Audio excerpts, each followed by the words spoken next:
Thank you very much. This is the RM of Springfield meeting agenda for April the 1st, April Fool's Day of 2025. Council meeting is starting at exactly 6 p.m. I'm Mayor Patrick Therrien for the RM of Springfield. I'll introduce Council as we call this to order. Deputy Mayor Councillor Ward 1 is Glenn Fuel. Next will be Councillor Ward 2 is Andy Kaczynski. Next will be Councillor Ward 3 is Councillor Mark Miller. Next will be Councillor Ward 4 is Melinda Warren. I'll go to land acknowledgements there. The RM of Springfield acknowledges that we are gathered on ancestral lands, Treaty 1 territory, traditional territory of Anishinaabe, Cree, Oji-Cree, Dakota, Dene peoples, and on the national homeland of the Red River Métis. Then we'll get into item 4. That's the approval of the agenda. Can I get a mover and a seconder for that too, please? Melinda and Glenn. Is there any additions, alterations to the agenda? I see none. Can I get a show of hands of those in approval of the agenda? That is carried. Adoption of the minutes. Item number 5. A mover and a seconder. Patrick and Melinda. The questions, concerns, alterations to adoption of the minutes for March 18th. Melinda? I just have a comment. At the last meeting, March 18th, number 11.10, it was just a comment about the Manitoba Good Roads. And we discussed that we had a couple winners. And I just want to say again that it was the Bokers from Enola and the Wild Earth Farms, the Veenstra family from Garvin Road. So congratulations. Yes. And they will be accepting their award on April 14th. Thank you very much for letting us know that. With that said, can I get a show of hands of those in support of adoption of the minutes, March 18th? That is unanimous and it is carried. Then we'll go to the reports, elected officials, 6.1. Mover and a seconder for that, please. Mark and Andy. Any questions? Councillor Miller?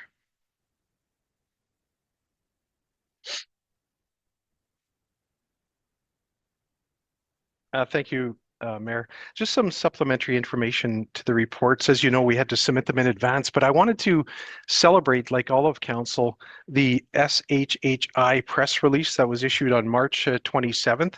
And I won't read that into the record, but I think our website has it already that there's going to be a new 54-unit Dugald Place assisted living residence. And I think this is a long time coming, and it's a very positive, I think, initiative that an achievement for all of Council, and we should all be very pleased with this. There's been such incredible hard work by Leslie Thompson, Beverly, and Randy, and the whole group, and I just applaud them as you did in our meeting, and I'm very thankful to the efforts that they put forth. Just a couple of other things that I'd like to highlight that I think is pertinent to our municipality. One of them being that countries are now actually beginning to ban fluoride in their water. Utah is the latest state to do that.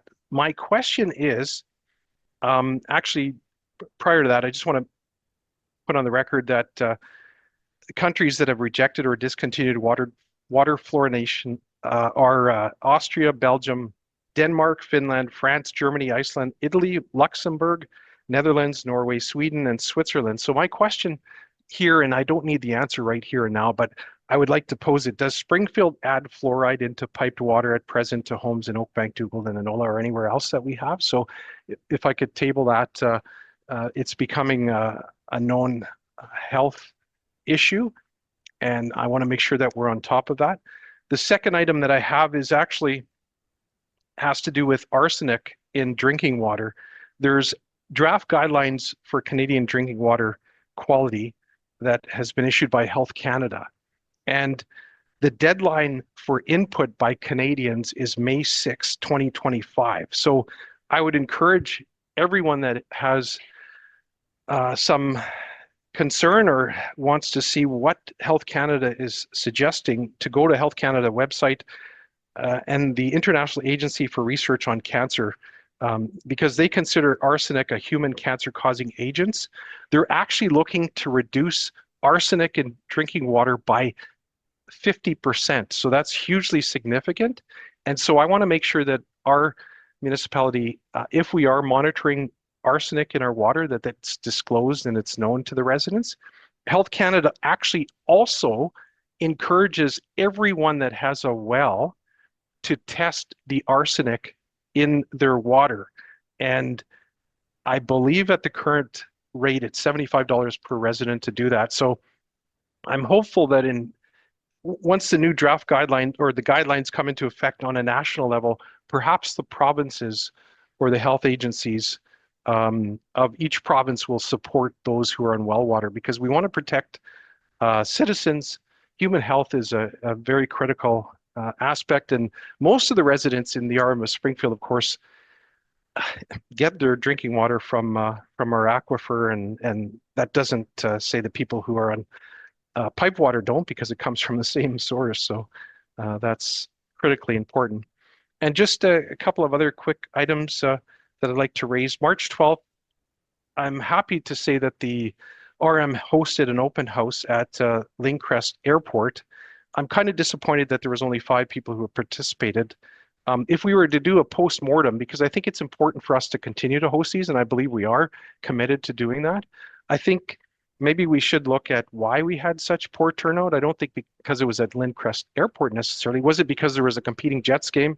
Was it because there wasn't enough notice to people? Was it because social media wasn't used? I don't know. All I'm saying is I know when Councillor Kaczynski and I did host 3 meetings previously, we had packed houses and hundreds of people attend.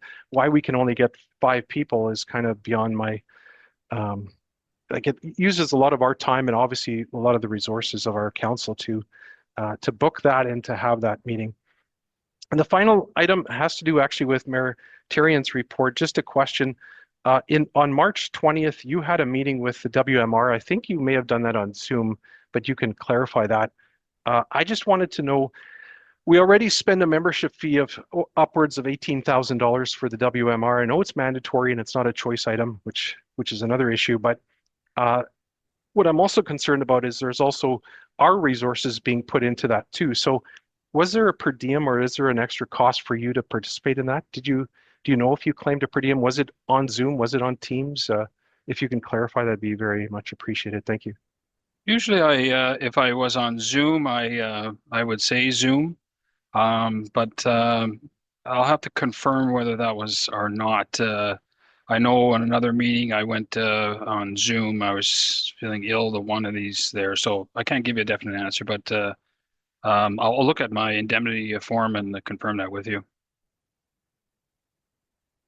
Any other questions from council? Then if all the questions are done with the elected officials, item 6.1, can I get a show of hands of those in support of ratifying the election officials report? That is unanimous and is carried.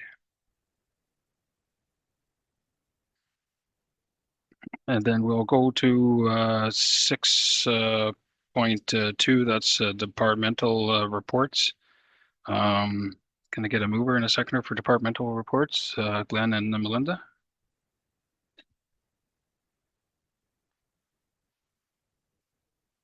With that, I had a few questions there. Have we got, do we know who's on Zoom there?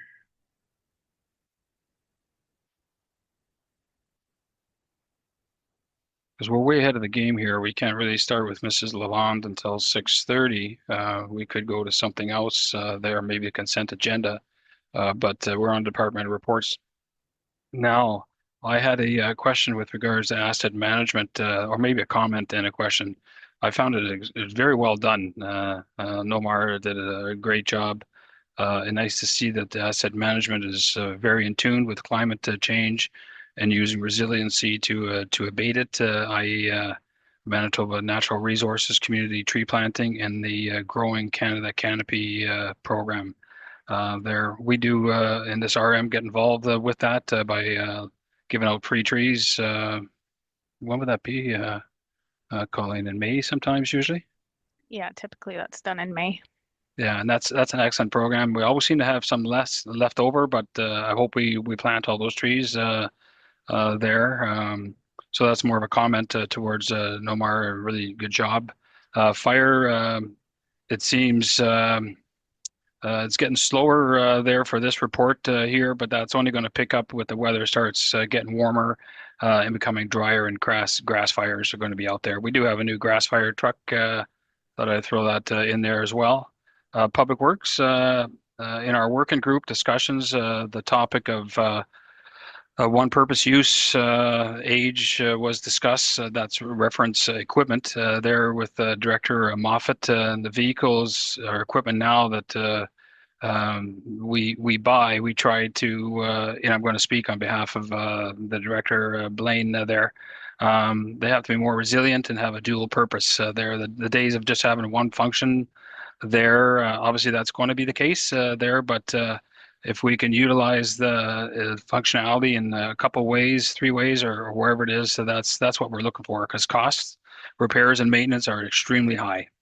I think now a grader is almost $700,000, and that's just exorbitant amount of money. But that's what everybody is paying there. So it's evident from what I have seen that we're doing an excellent job to take care of our equipment and always looking for the to get the equipment to using its functions in a dual purpose.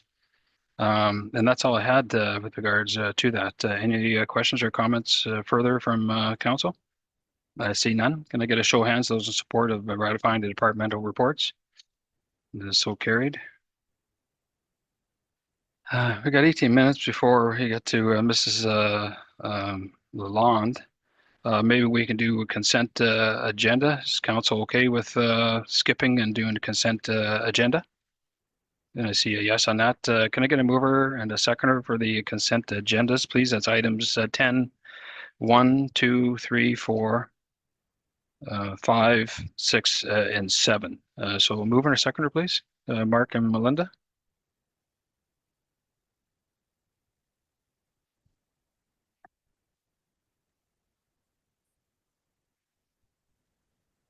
Whereas a consent agenda has been submitted consisting of 7 items, be it resolved that the said consent agenda be received as information. Unless there's questions, and I see none, I'm going to get a show of hands. Those in support of the consent agenda. That is unanimous and it is carried. Then maybe we can, we've still got 17 minutes. New business, then if we can go to 11.1. Is council okay with skipping to 11.1? I see that's a consent there. Symington Road reduction there. Mover and a seconder for 11.1, Symington Road. Mark and Melinda, or I'm sorry, Glenn and Melinda.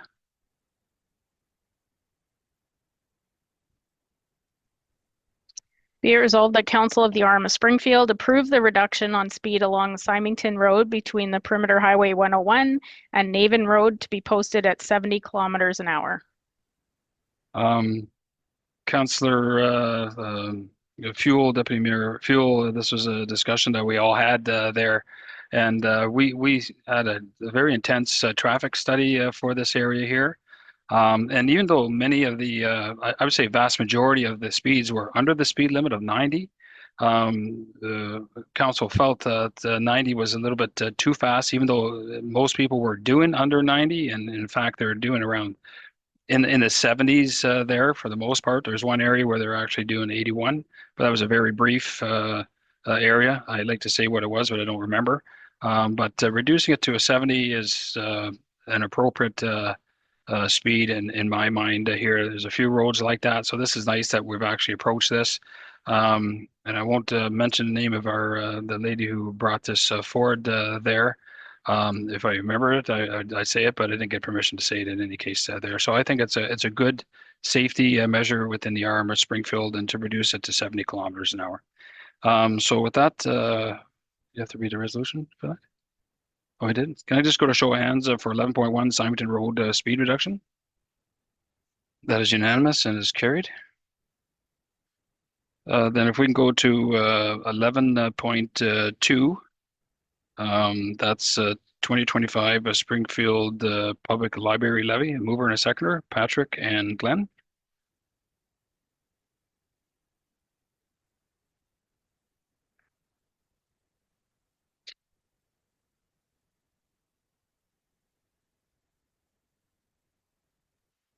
Be it resolved that council approve the 2025 Springfield Public Library levy and the amount of $155,254.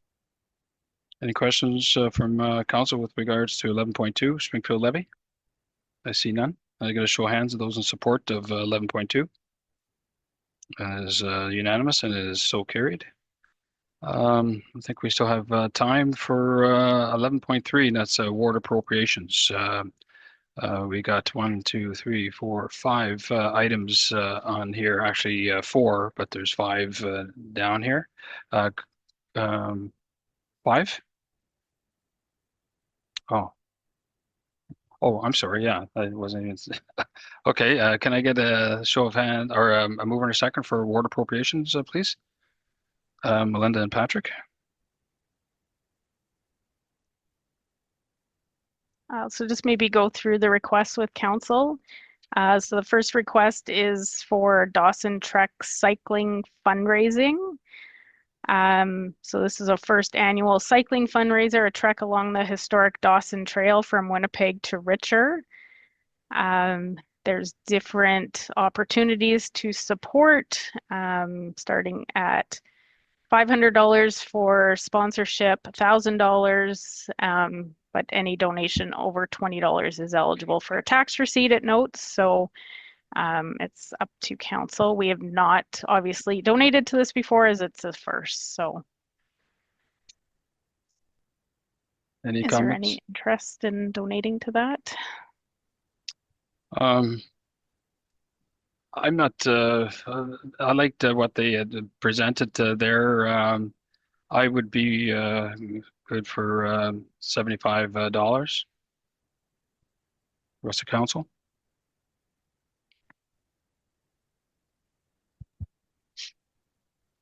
Sure. The $50, please. 50. Okay. Then there's the Dawson truck support request.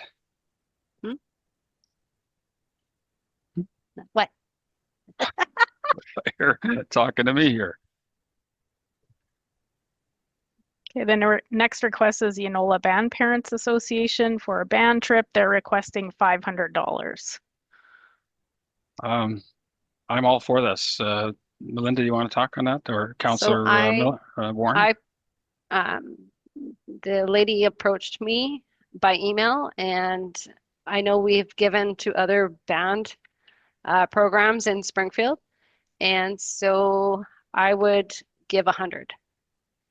Or what did we say we did last? 150 for the other. They're looking for 500. Yeah, they're requesting 500. I give a, just to make it on the even, I would give 150 then. Okay, I'm good for that too. Good. I would do 100. I'll do the same as Melinda.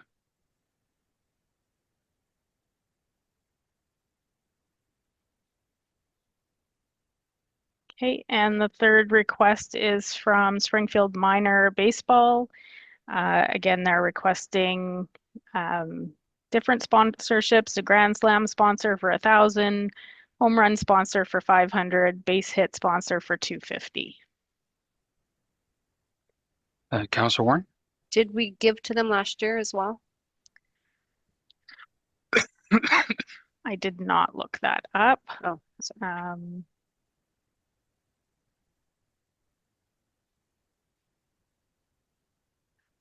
Christy is looking that up for me now.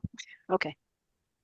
If I could just add into that, I know Springfield Minor Baseball well. All 4 of my kids were into the baseball there. Very well organized, very well initiative in our community there. I speak in the coached a little bit with minor baseball. What I can do, I wasn't a baseball player, but this community is very strong history with baseball, and I'm for contributing um, $500 towards that. As a total, or you yourself? Oh, I thought maybe a total $100 Oh, okay. piece. You're good with that? Okay. Thanks for clarifying that.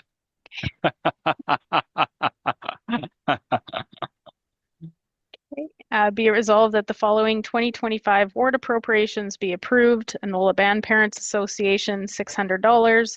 Springfield Minor Baseball Association, $500. And Dawson Trek Cycling Fundraiser, $325. Everybody good with that? I don't see any hands up there. Can I get a show of hands, those in support of the ward appropriations under those amounts? And it is so carried. 620. So if we can get to 11.4, that's the all four local golf tournament, multi-chamber event. Can I get a mover and a seconder for 11.4, please? That's Councillor Warren and Tarion. Be it resolved that all of council be delegated to attend the all four local golf tournament being held June 19th in Selkirk at their discretion. I guess I'm on the record. I'm not a golfer there, but I think it's a good initiative there. This is the first year, I believe, as well. So I would support in total of $750 their contribution there. I guess that's for the lunch sponsorship label there, and it gives us all our logo is out on the course and so on like that. It's all defined down there. So I'm willing to give 125, I guess, myself. Councillor Warren, or anybody else? Yes, yeah.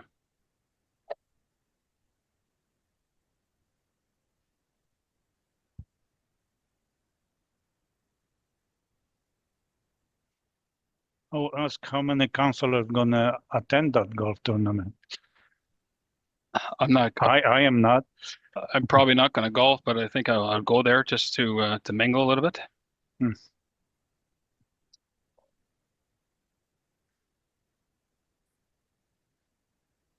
Oh, Glenn, you're mute.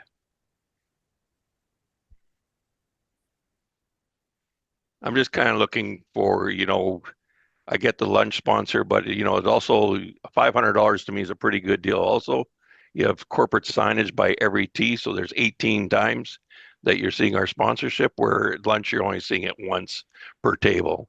So I think we would get more out of it with a signage by tee, just again for notoriety of the RM of Springfield, and being a multi event.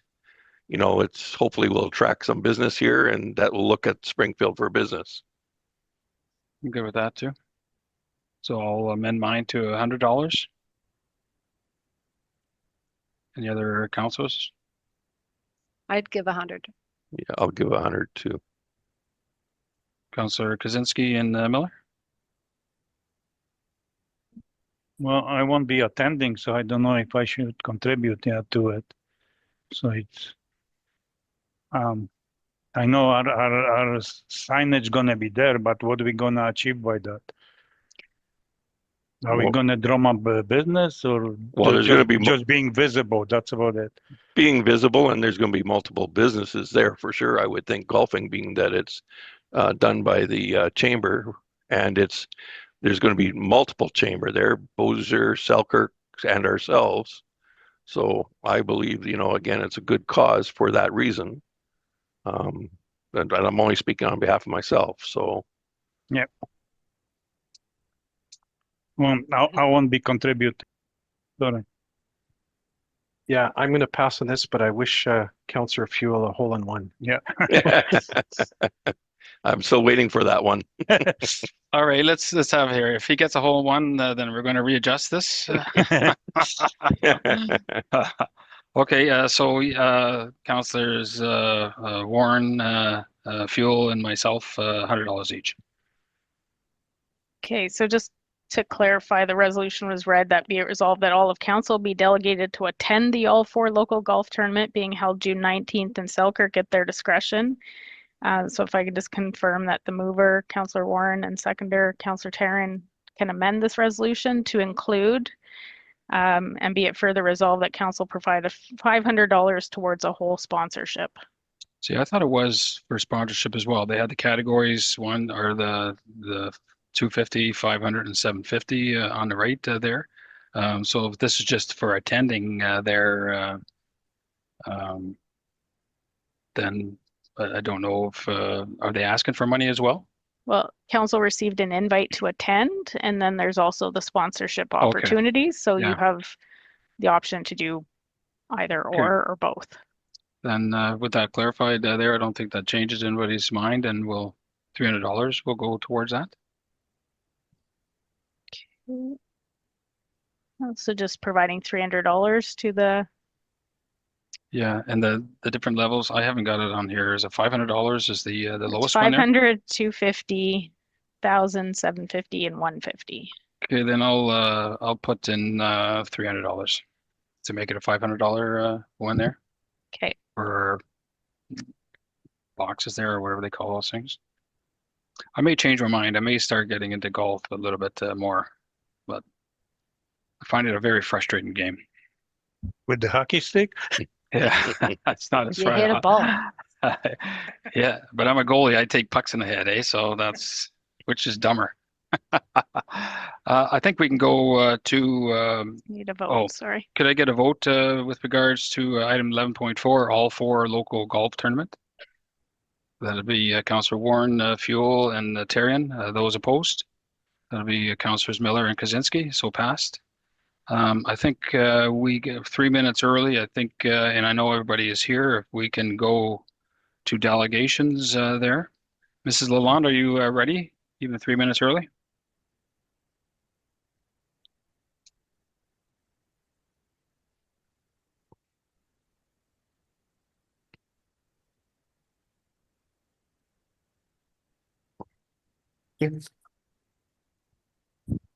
Okay, Karen Lalonde, Oakbank. I'd like to thank you for the opportunity to speak on bylaw 1302 for the Mrs. additional. Lalonde, sorry to interrupt you there. We haven't started your time there, but it's a 10 minutes for your delegation I'll be there. done And before that. we'll give you a warning of 2 minutes or something. Christy will tell you that, but No worries, I won't need it, I don't think. okay, sorry about that. Okay, so I'm wanted the opportunity to speak on bylaw 13-02, additional sales manager, tax sales manager. I don't see a need for another employee to address this issue since there are so few tax sales. The CAO and administration usually used to handle this.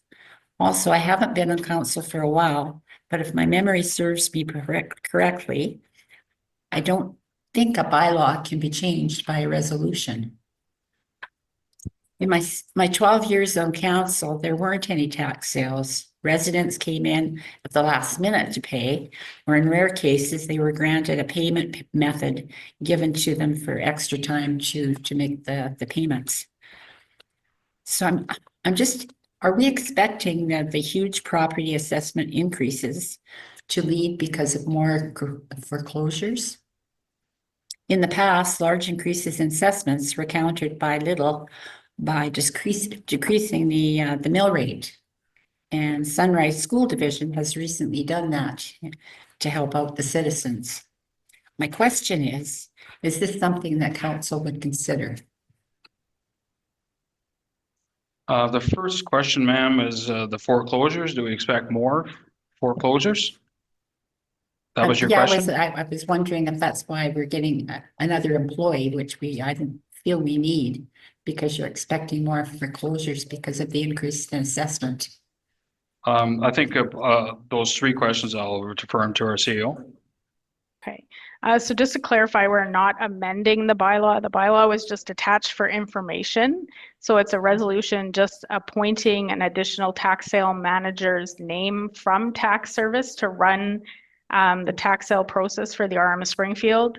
We've been using tax service since 2013 to do that. Typically, we start with about 400 properties that are in tax sale every year.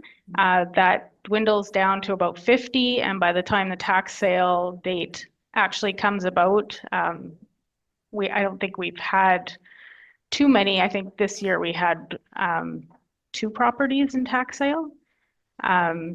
But there is quite a detailed process, so it's not something that staff can take on any longer because of the amount of work that's required and the details to meet all the deadlines and all the filings that are required. So we typically have the same amount of properties that go into tax sale and the same that end up actually at the tax sale date.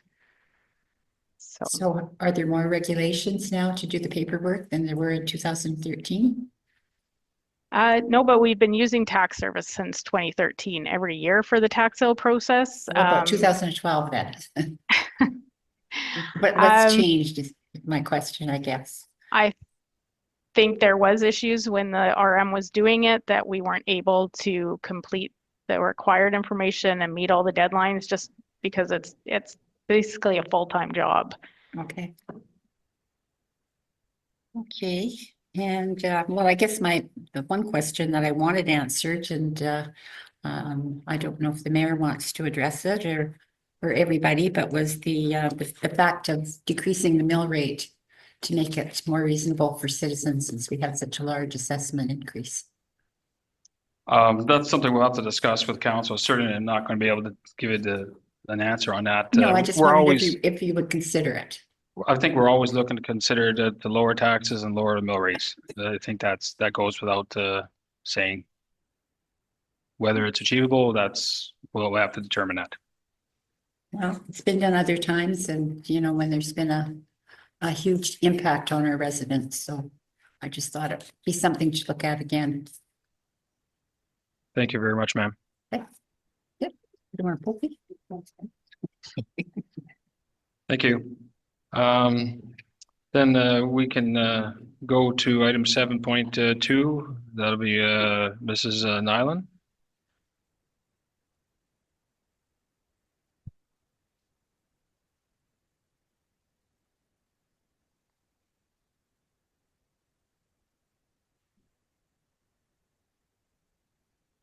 Ten minutes will begin, ma'am, when you say your name and your address, please.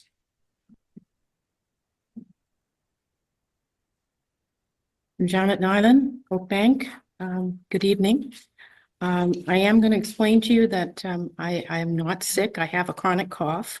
I'm trying to control it with a cough candy, and I have water here, but there's no germs. That's my point. So I'd like to make a presentation on the proposed second reading to bylaw number 2504, the fee and charges bylaw. Usually the public doesn't get too concerned about this typical bylaw, but I think it's important that council consider some of the ramifications and implications of some of the proposed changes to the existing fee and charges bylaw. My intention is simply to provide a constructive perspective on a few points in the bylaw, and it's hope that council keeps an open mind and considers the argument and not simply dismiss it. I don't know how much council has discussed these changes in the working group meeting, but at the first reading, there was no discussion before the public, and I'm not sure if you understand that there could be some negative consequences by passing the proposed bylaw as written. My first point is that council is proposing a significant text change from the previous bylaw number 2114. In that bylaw, there were 3 schedules, A, B, and C, that applied to specified years and show slight increases to some permits, licenses, or levies. And this proposed bylaw, there's only one schedule that will apply to 2025, but on point 3, it also allows council from time to time by resolution to amend the schedule. I think that this change is less effective and unclear, as council considered that the fees and charges bylaw is posted on the website and may be one of the most viewed bylaws by residents wanting to know the cost of projects, like resolutions that may change fees may not be clearly published and are usually only for a minor change, not a complete schedule change. I would suggest that council reconsider and return to the format set out in bylaw 2114 and have 3 schedules and a 3-year graded rate increase. My second point is that council is removing the animal control section from this bylaw, but does not propose another bylaw yet to replace it. There will be no authority in place until such a new bylaw is adopted. I would suggest that council holds off at least 3rd reading until an animal licensing bylaw is in place. The third point relates to the capital levies charges to new development. It's on page 9 of your bylaw. It's rare for me to be promoting higher fees, but I feel for the capital water levy and the capital sewer levy that council reconsider the slight increase to these 2 areas. At the last council meeting, I did submit some comments about this, and the CAO then attached to the agenda a comparative review with 9 other municipalities that are in the capital region. It shows higher fees for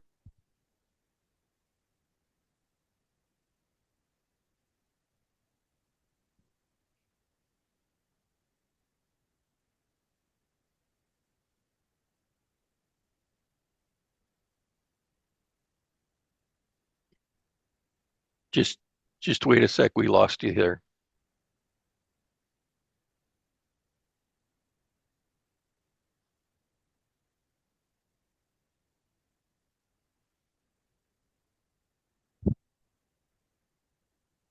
Yeah, I would go back just a little bit.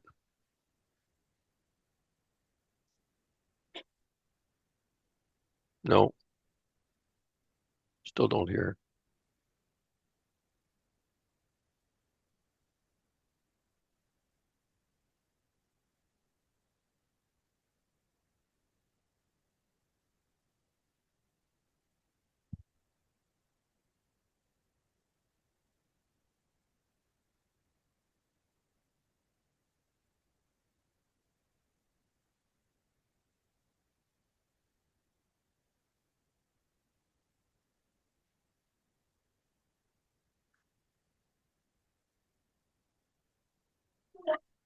I believe you.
Well, that's the worst.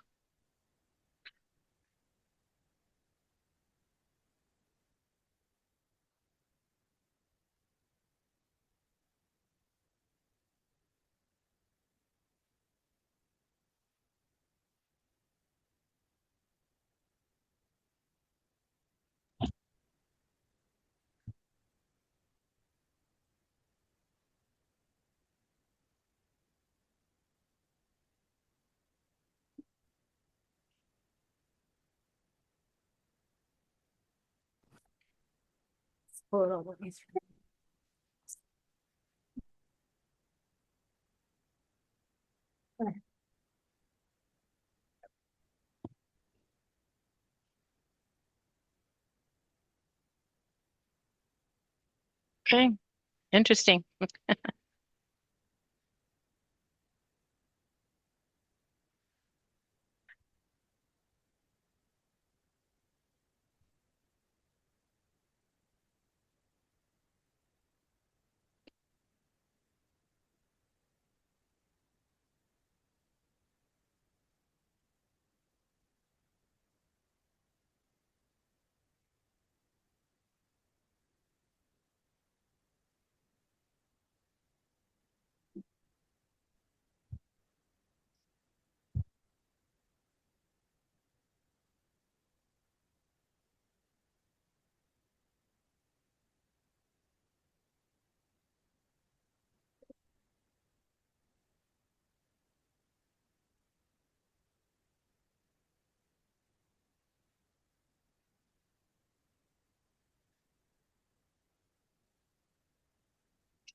I'm there, but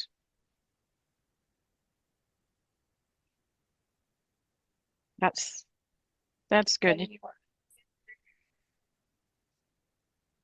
Can you hear me now? Mhm. Okay. So I'm assuming that's not part of my 10 minutes. I'm going to go back to at the last council meeting, I did submit some comments about this, and the CAO then attached to the agenda a comparative review with 9 other municipalities that are in the capital region. It shows higher fees for East St. Paul, McDonald, and Headingley, and the others appear slightly lower. But my concern about this comparison is that it does not compare apples with apples. St. Clements and West St. Paul, for example, don't have a sewer levy. We don't know why, but perhaps it's because there's another method of funding wastewater disposal. Given that council is proposing significant investment and borrowing infrastructure for the Dows and the regional lagoon, I would suggest that the measuring stick that you use to set these rates is different. Historically speaking, the levies applied to new development were in part to cover some of the costs of existing infrastructure. That's like buying into the infrastructure that existing taxpayers have funded, and also contributing towards future upgrades and expansion that the new development for the most part creates. Up to now, upgrades have only been in the low millions of dollars, but now they're going to cost multiples of tens of millions of dollars. It doesn't seem fair or even reasonable that everyone currently living in Springfield will have to pay for these infrastructure upgrades that are due to new development, and that new development isn't footing a larger share of the bill. I think it was that Stantec did a review of rates a few years ago, and I would suggest that they or another company be hired to determine what an appropriate levy would be, instead of just increasing the existing rate by a few dollars. My last point is on the record search fee, and I think my comments at the last meeting were unclear, maybe even incorrect. There is no change to the rates from the previous bylaw, but I'm worried that the general office record search is not clearly defined.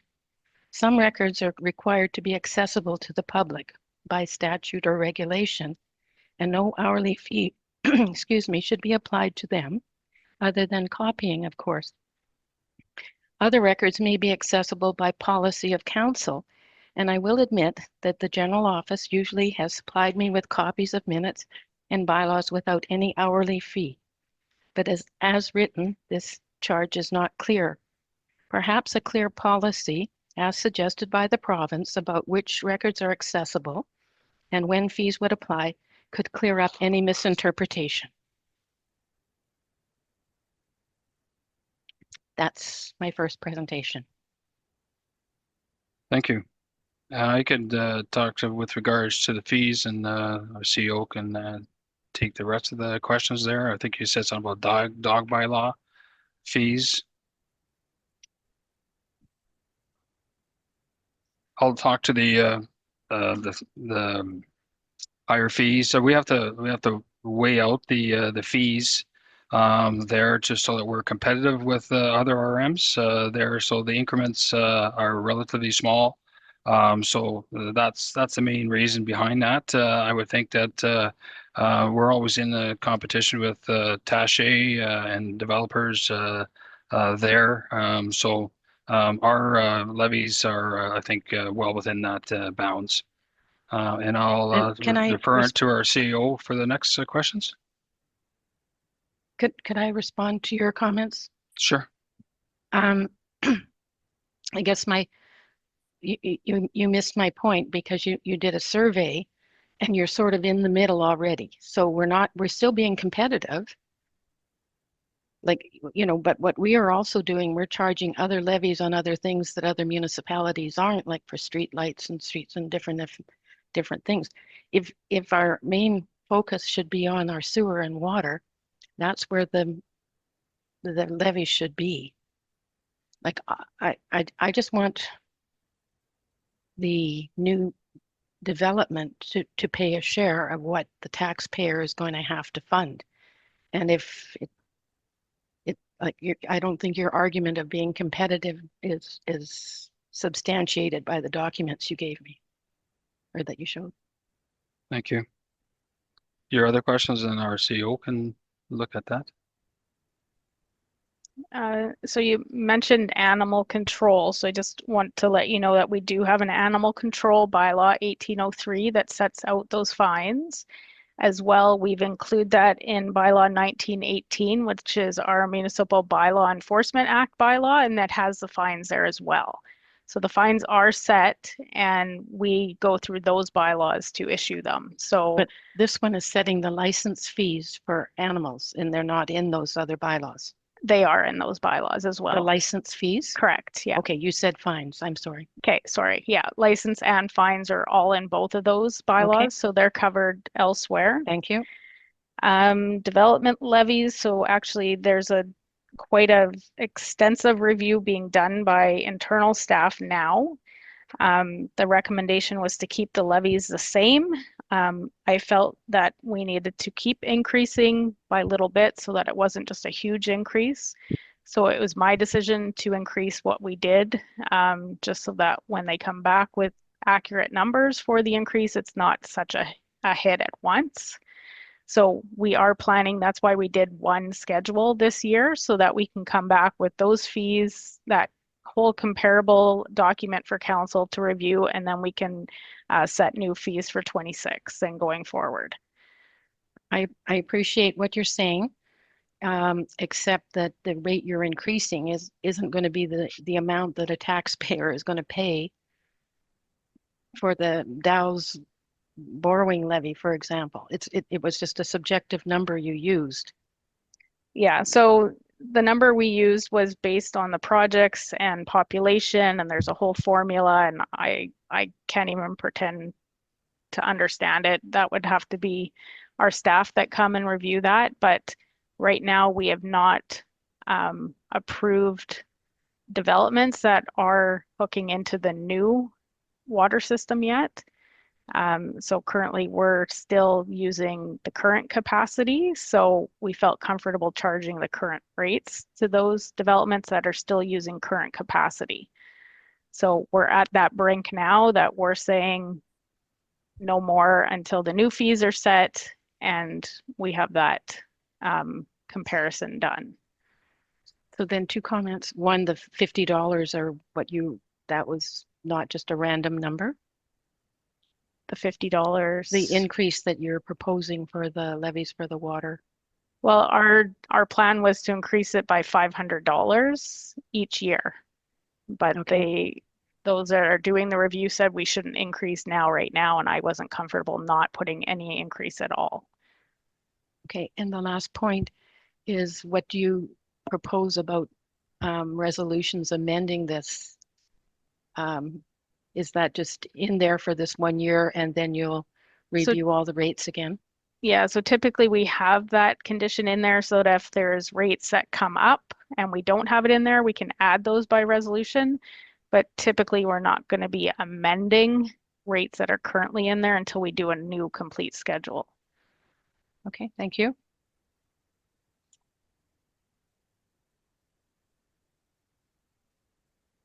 Just a comment, this is awful.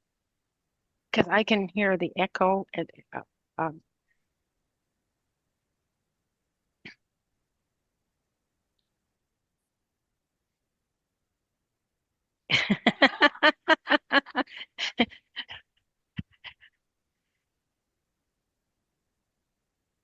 That was a joke. I didn't hear it. No, I just sort of, Oh. he was bored.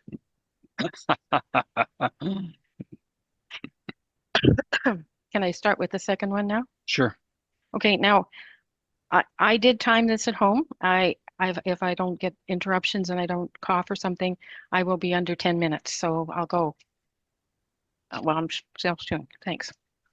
Okay, the RMS, good evening. I'd like to start with a few reminders for council. The RM of Springfield mission statement, for example. The RM provides high quality municipal services to our community through effective leadership and safe, sustainable operating practices. Your guiding principles state behaviors and actions be exemplified by government administration and community members of Springfield. Accountability, transparency, fairness, and integrity, lead by example, safety, public service, and teamwork. In the 2022 Council Members Guide, the document provided to all council members when they were elected, and it was produced by the province, says that municipalities are mature governments which are democratically accountable to their citizens and responsible for delivering public services. It goes on to say that council minutes are the official public record of council's decisions and are normally taken by your CAO. Minutes must be made available to the public in a timely fashion and are typically posted on the municipal websites. Minutes do not include statements or debate, and they are a record of decisions only. I remind you of these points because council actions seem to be forgetting the rules and being accountable at times. I'm speaking about the last planning meeting held on March 18th, where you chose to proceed with a public hearing, even after the matter of the minutes of the January 23rd meeting, which had been adopted by council on February 27th, indicated that the public representation had been closed. You did not consider the minutes as important. The CAO even stated that minutes are not a legal document and not verbatim. She advised council to proceed with a second public hearing because it had been advertised. Not only were the minutes of January 23 in error, so was the CAO's advice. I've attached for you, or it was on the agenda, a copy of the Federal Provincial Territorial Initiative document called Growing Forward 2. It's found on the web. It states that under the Corporations Act, minutes are a legal requirement for all organizations registered as a corporation to keep accurate meeting minutes. Board-approved meeting minutes serve as a legal record of what actually occurred at a meeting, and they are admissible as evidence in court. They show evidence that the board actions were according to proper procedure outlined in the organization's bylaw. When I registered online to be a delegation tonight, or a delegate tonight, I found out that I could only attach one document to the form.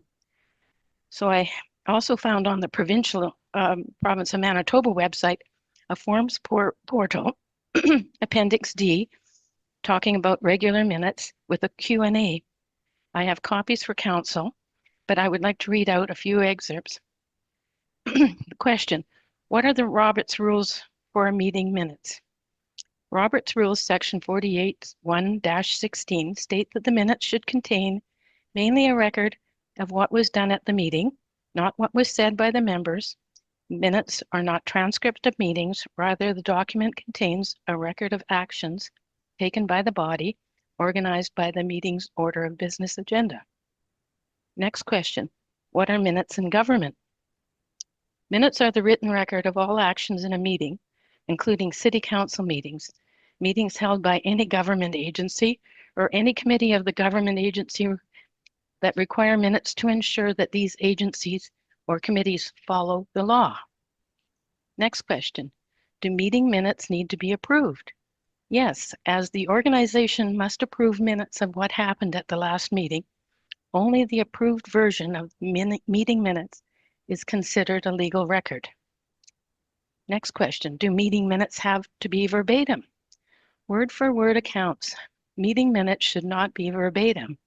The goal isn't to recount everything directors said exactly as they said it, but to give a clear overview of what the issue was, what points were raised, and what board decided when they decided it. Question: what happens if you disagree with the minutes of a meeting? If any changes or corrections are offered to the minutes, a motion must be made, seconded, and passed with a vote. They must provide the exact wording for their suggestion. If a member does not approve of the proposed correction, they can make a motion to amend the minutes with an alternative correction. Last question is, can meeting minutes be changed after approval? Board members or meeting participants may suggest or request amendments to meeting minutes at any time. Meeting minutes may be amended before or after the minutes have been formally adopted. Perhaps this does not seem to be important information to council, but I can assure you it is important to me and a number of other taxpayers who expect council to behave in the exemplified manner, to be accountable, transparent, and follow the democratically passed laws. I have checked the audio and of January 23rd, and the minutes were incorrect. The chair did not close the evidentiary portion of the meeting as recorded, but council approved the minutes, and until they are legally changed minutes, they are the legal record and would be admissible in court. I might remind you that this was not just any meeting. It was a public hearing about a development plan amendment that now has to receive ministerial approval before third reading. Council should not have just ignored the issue of the erroneous minutes. You should have taken the proper steps to correct the error in the minutes and do it before moving forward, no matter how much you wanted the issue to move on or go away. The minutes of January 23rd, as they stand, are the legal record until council goes through the process to change them. Imagine what would have happened if council had voted to deny the amendment. The applicant would have had every right to challenge this decision because council did not follow due process.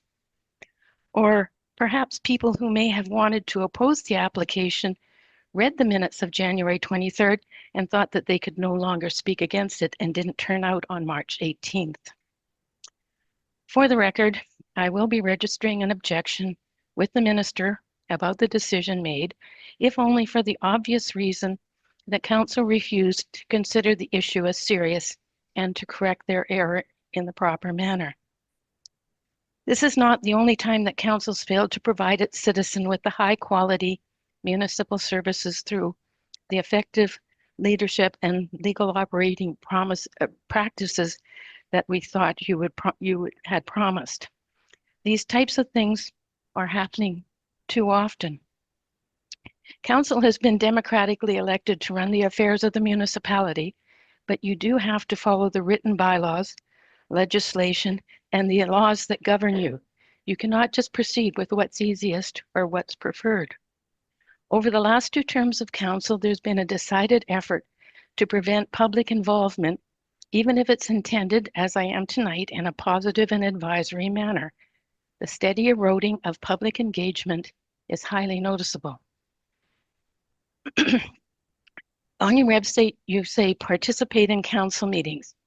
At the last special meeting of council, Councillor Fuel alluded to opportunities for the public to participate in council meetings, and perhaps he should look again at the website.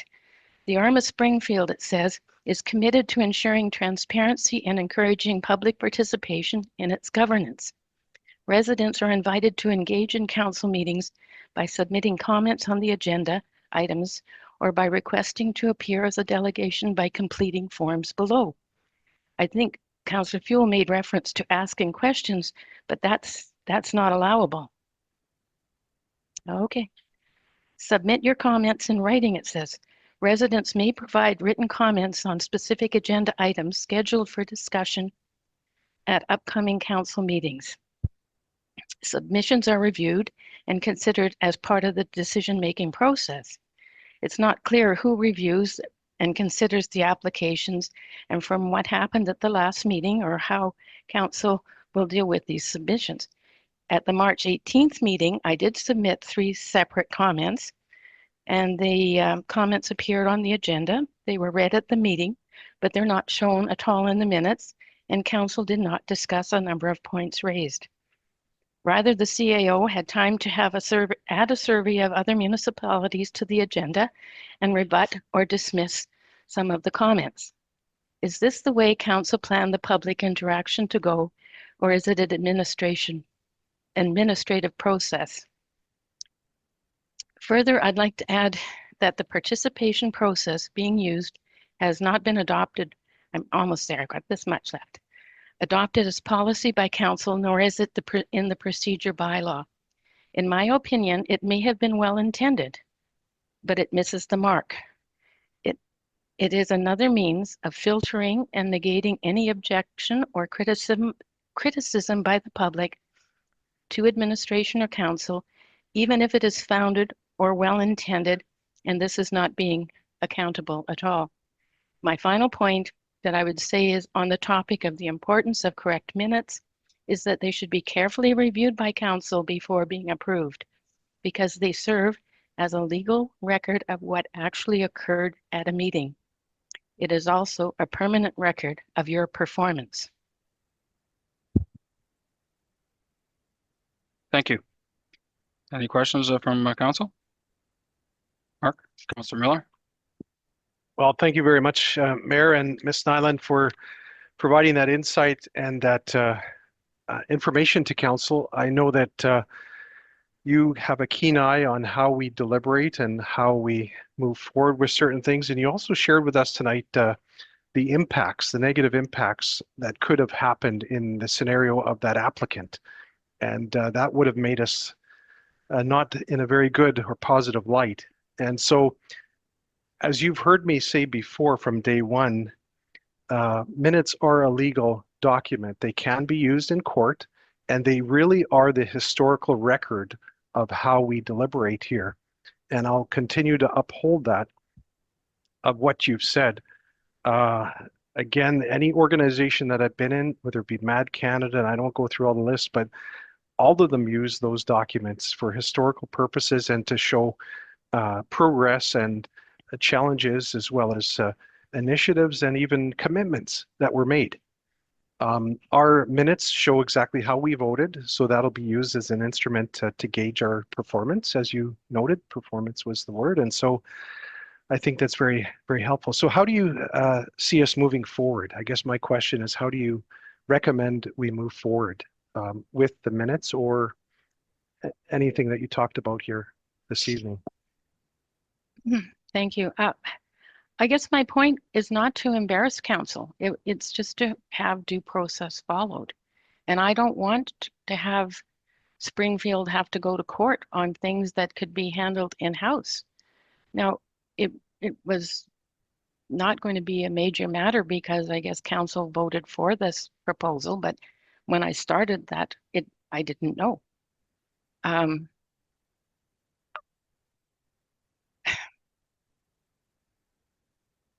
there's so much ill will between the public and council right now.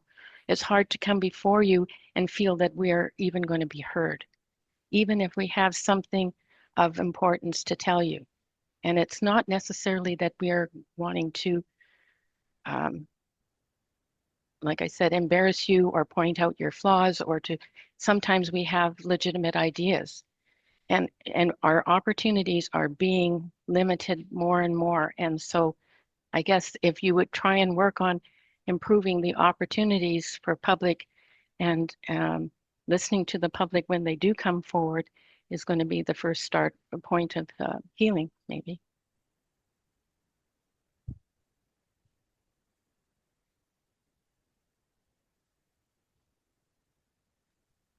I'd just like to thank you for that, Janet. I will consider everything you said. I'll relook at everything. And again, I'm not here to shut out the residents. That's not what I'm here for. I didn't run on that, and I'm not running on that. So I will take a look at it for sure. Again, I'm trying to make it in an organized manner for sure. I want respect around here. That's the biggest piece that I'm looking for. And I will definitely take a look at everything again. So thank you for that. And I don't think I've ever disrespected you.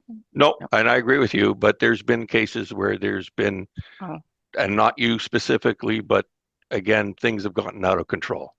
Well, that's, out of my hands, but I mean. I understand that. I totally understand that. Okay. Yeah, this is not specifically to you. Just like you're not specific, you're just being more on the question period and the delegation piece, and that's what I'm listening to. Okay. Okay, so I will take a look at that. Good.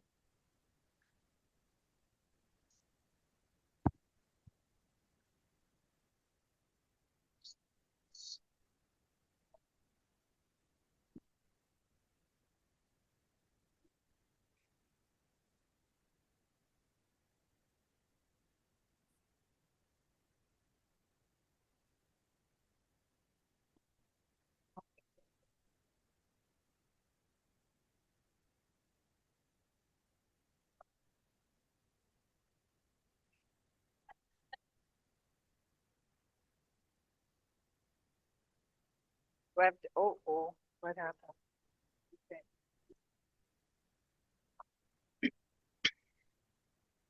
So it just goes on one ear? Can you hear me? Okay. Okay, so my name is Pat Burbank of Sunnyside, Manitoba. Thank you, Council, for the opportunity to come before you. My topic is participate in a council meeting and audio-video tape meetings. I tried to participate in the special meeting of March 28th. I submitted my comments and questions using the form on the municipal website. I received confirmation, and I do have a photo, by the way, Colleen and Christy. I told you I didn't, but I found it on my phone. So I did get approval that it had been submitted. It was successful. I'm not blaming anyone. It must, oh, sorry, I missed one line. My submission was not received. That's what I was told. So I'm not blaming anyone. It must have been a technical glitch, just like this one tonight, I guess. So it just shows the process doesn't always work. Comments must be restricted to what is on the agenda, and if you miss the window of opportunity, you also lose the momentum of the issue.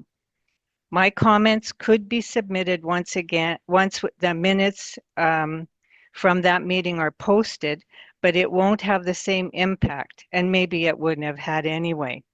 And I just want to say, I am, later on is my opinion, but I'm reporting factual things here. So at the meeting, the special meeting on March 28th, the mayor made a comment, and I'm not picking on anybody, I'm just saying what I heard. The mayor made a comment, and I'll quote, "Let's not get anything wrong here. Today is all about question period, short and simple," end of quote. But this meeting was not about question period. The agenda was about public recording of meetings. Now, if you look at the agenda about that special meeting on the website, it's been changed.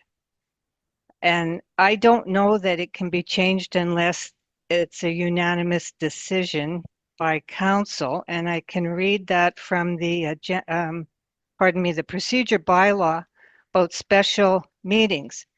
At a special meeting, no subjects or matters other than those mentioned in the notice calling the meeting shall be taken into consideration unless all members of council are present and the members unanimously agree by resolution to add items to the agenda.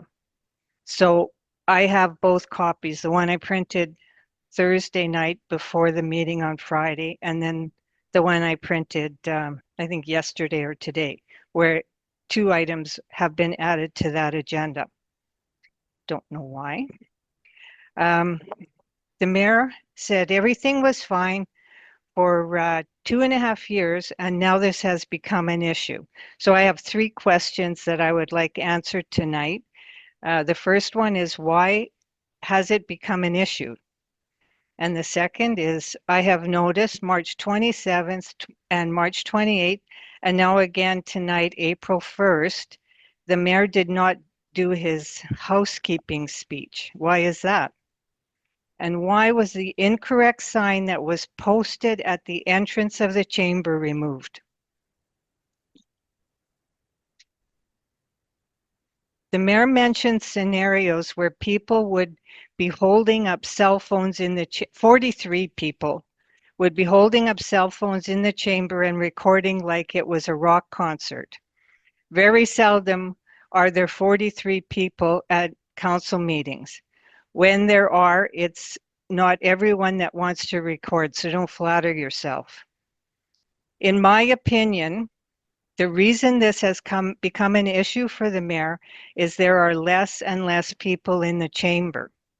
After removing question period, there has been only 2 to 5 people sitting in the chamber. Now the mayor can focus on what people are doing in the chamber. Before December 17th, there were maybe 10 to 15 people attending meetings.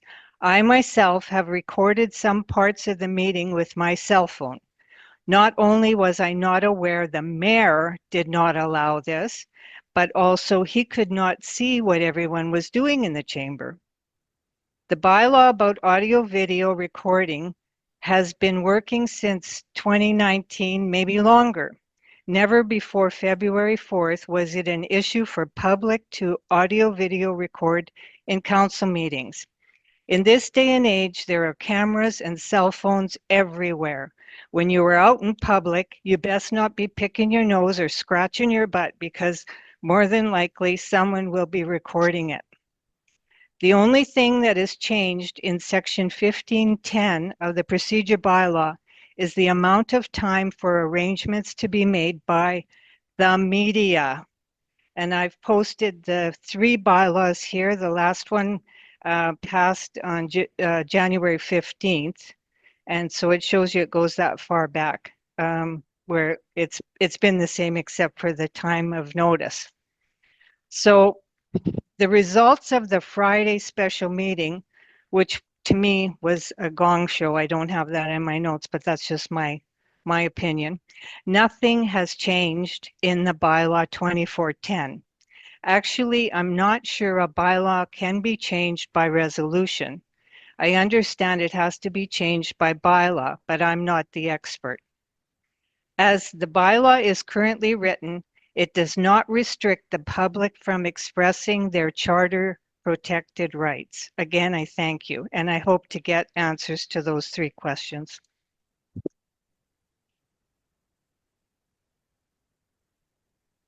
Why has this become an issue? I'm not certain. The next one, I've noticed on March the 27th and the 28th, the mayor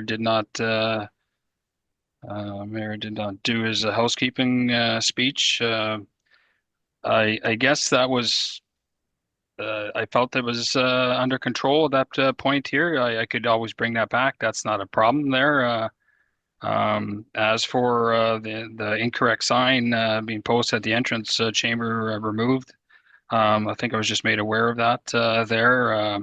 It wasn't incorrect. It was actually, I don't see why it would be incorrect. It did specify that no cameras are allowed in the chamber. So under our specific bylaw. So we'll find the sign and we'll put it back in there. Oh, are you going to put the same one in? Because it is incorrect. It's up to the administration whether they want to do that. If they It mentions 72 hours, which is incorrect. And it mentions that electronic devices should not be brought. You should refrain from bringing them in here. So that means a lot more than just cell phones. There's a lot of other electronic devices that people have. So, and especially people with hearing aids, a lot of them now are connected to your phone. So like, to me, that is an incorrect sign. Okay, well then. It shouldn't be there at period, as far as I'm concerned. Okay. Thank you very much, ma'am. Any other questions? Councillor Miller? Thank you, Mayor, and thank you, Ms. Burbank, for providing your insight and questions to us tonight. I have a picture of that sign actually right here. Yeah, I do as too. I'm sure you do. And I'm going to read it into the record. It says, reminder notice, please be advised that as per procedure bylaw number 24-10, no audio or videotaping of council meetings are permitted without 72 hours prior approval from the chief administrative officer. Please refrain from using electronic devices in the council. Like, it's always nice to have these kinds of statements, but actually we have no jurisdiction or right to really restrict the public. And as we've seen from the charter advocates, we should actually be burning these kinds of signs wherever we see them in a public chamber, because we want to embrace, we absolutely want to be inclusive. We want the public to know what their elected officials are doing properly or frankly improperly. You know, tonight the Prime Minister is in Winnipeg, and I can assure you there's going to be more than 43 people using their cell phones on him, and it just becomes the reality of public service. You know, not only that, but Pierre Poilievre, he was here, I think, on Saturday. He had hundreds, if not thousands of people taping him. He may have said something inappropriate. He may not have, but you know what? It's all taped. If we do the same thing, we should also be accountable. If we say things that are not right or incorrect or inaccurate, we should be held to the highest level, to the highest bar, to be accurate and precise. This notice had to be stripped. In fact, thank you, Councillor Kaczynski, because you were the one that I saw in an email to the CEO who said, please take that sign down. It's inaccurate, inappropriate, and it doesn't meet our own procedure bylaw. So having said that, it was ripped off that wall or taken down nicely, I don't know, but one way or another, it's not there tonight because it cannot uphold itself. There's nothing to say that. Now, again, the mayor or any other member of council can encourage people not to use their cameras and their recording devices, but really, I think next time around, we have to ensure that any candidate that runs for an elected official, as an elected representative, knows that they're getting into the wasp's nest. In other words, the public are going to hold that person accountable all the time, from what type of chewing gum they have to the car that they bought and the house that they live in.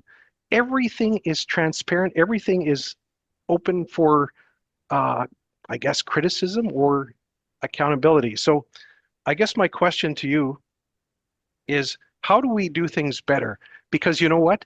I'm seated here, and I want to make sure, just like Councillor Fuel, I want to make sure, and others, that we do things better, that we don't restrict people and just cause this animosity to continue to build, because that's exactly what the path we're going down. We need to know from the residents, how to do things better, because I think I've got listening ears, and I think hopefully all members of council here do. Yeah. Well, I feel that, again, question period was a good thing to me, especially when, you know, like filling out that form, like that wasn't that hard. But if you're not used to doing stuff on the computer like that and then pressing a button and things disappear, and like I had this sense enough to take a picture that it was successfully submitted, but I didn't take a picture of what I submitted. So, you know, and why that happened, you know, like technical things, right? That's the day and age we live in. So, and to to submit the delegation. I like when they Janet was talking about attachments and stuff, like I didn't know what went where on that form, so I just figured, well, I'll just hand it in by hand. So when things go goofy like that, like it's nice to have a backup where people can actually come and talk,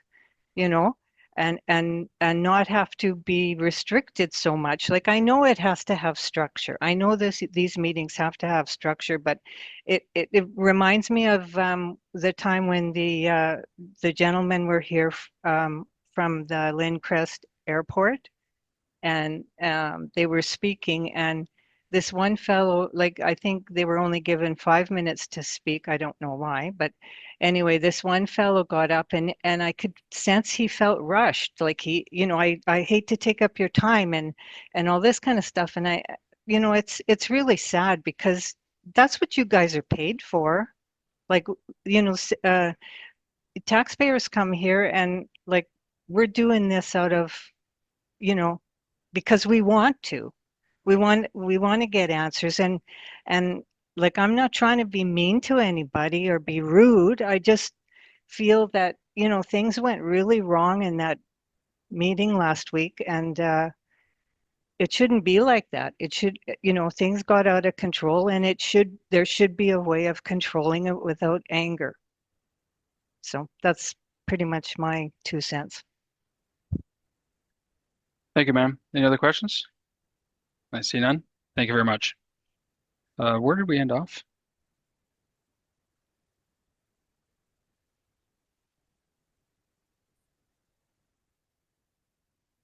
Or 8.1?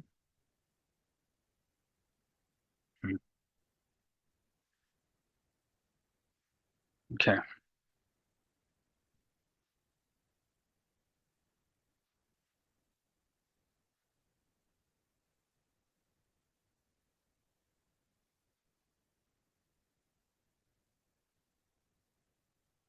Ready to go there, Melinda?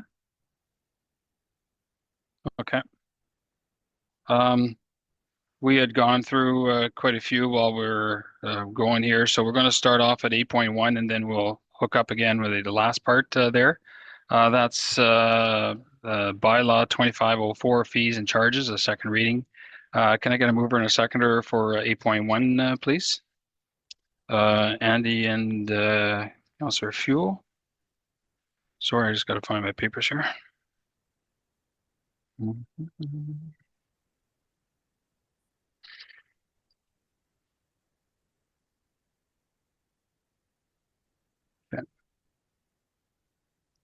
Be it resolved that second reading be given to bylaw number 2504, being a bylaw of the RM of Springfield, to revise and update the fees payable to the RM of Springfield for municipal services rendered.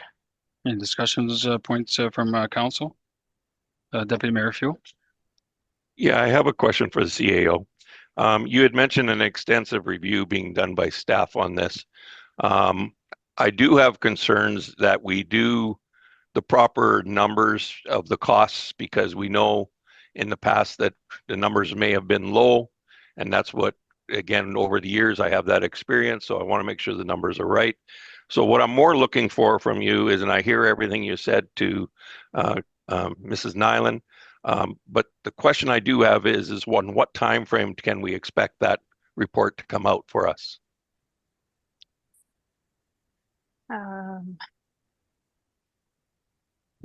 I want to say 2 months they would have it done.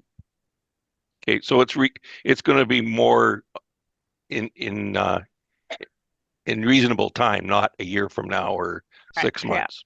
Yeah. Okay, and that's what I'm looking for. Thank you. Councillor Kaczynski.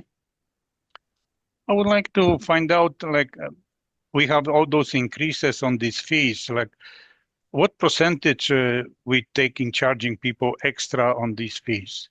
Because this is like hidden taxation for our residents, and maybe not everybody is aware. We're gonna work on our budget, and you know, we have to know what percentage our tax is gonna be increased through assessment, and then whatever council gonna decide what we're gonna do with the increasing taxes above that. So we have to know, because this is gonna be part of our tax structure for the residents in this municipality?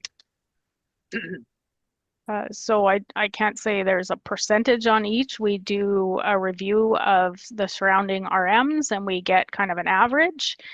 And then we decide whether we think it's appropriate or not. We're not trying to make money. We're just trying to cover costs.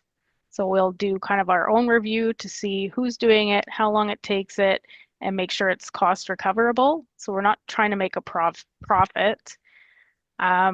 A lot of them are set by regulation, like lottery license. We can't go over 1% of value. So those that are legislated, we make sure that we're following that. A lot of them are already set in bylaws that we follow.